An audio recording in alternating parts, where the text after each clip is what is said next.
আসসালামু আলাইকুম। ভালো নেই আমাদের মাতৃভূমি, তলিয়ে গেছে দেশের অনেক অঞ্চল। তো কিভাবে এই বন্যার পানিতে প্লাবিত এলাকাগুলোতে ত্রাণে সহযোগিতা করবেন সেটা আমি এখন দেখাবো। সেক্ষেত্রে এই যে ওয়েবসাইটটা আছে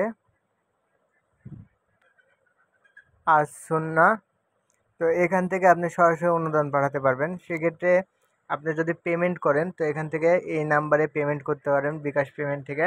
যদি আপনি ব্যাঙ্ক অ্যাকাউন্ট থেকে পাঠাতে চান তাহলে এই যে ব্যাঙ্ক অ্যাকাউন্ট আছে এখান থেকে পাঠিয়ে দিবেন।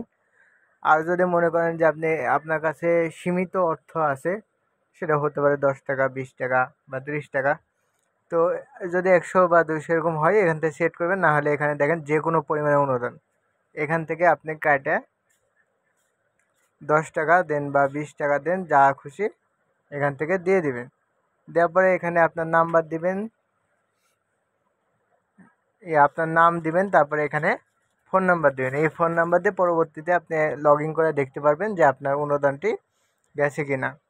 তো এখানে আমি অনুদান আপনার দেখানোর সাথে আমার যা দেওয়ার সেটা আমি আগে দিয়ে দিছি। এখন এমনি দেখানোর সাথে আমি দিয়ে দিচ্ছি। এখান থেকে ফোন নাম্বার দেওয়ার পরে দান করুন এটাতে ক্লিক করবেন। ক্লিক করলে অটোমেটিক পেমেন্ট সিস্টেম চলে আসবে। এখান থেকে আপনি যে মোবাইল ব্যাংকিং, এখান থেকে বিকাশ, রকেট, নগদ যা আছে আপনার যেটা প্রয়োজন সেটা দিয়ে দিবেন। দেওয়ার পরে পেমেন্ট করার সিস্টেম তো জানেনই। এখানে প্রথমে নাম্বার দিবেন, তারপরে ওটিপি আসবে, ওটিপি দিবেন, তারপরে হচ্ছে আপনার পাসওয়ার্ড দিয়ে দিলে আপনার পেমেন্টটা চলে যাবে। তো ধন্যবাদ। আপনি এভাবেই বন্যায় প্লাবিত অঞ্চলে যেসব লোকজন আছে তাদের অনুদান দিতে পারবেন।